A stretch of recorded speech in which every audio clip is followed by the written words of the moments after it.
Život i sudbina su nepredvidivi.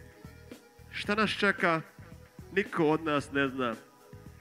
Ali da li imamo plemenitu dušu i široko otvoreno srce, samo mi znamo i naša djela koja činimo.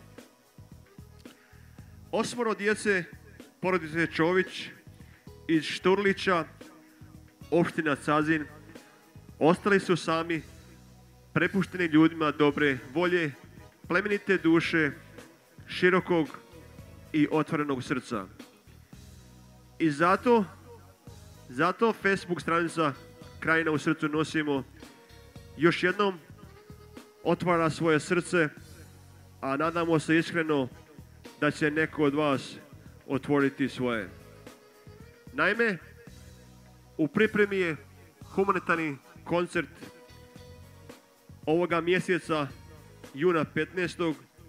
na adresi 6021 Northridge Avenue, Chicago, Rumija Center za porodicu Osme Čović, a u programu učestvuju Sead Šuvić Šuva, Zermin Bašić, Kremena i Zuhdija Husić.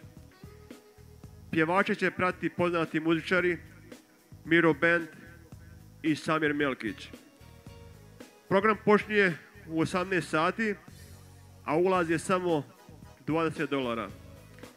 Više informacije i slike na Facebook stranici Krajina u srcu nosimo, a svi oni koji bi donirali svoju donaciju za ovu žalosnu porodicu mogu stupiti u kontakt na telefon 773 392 7264.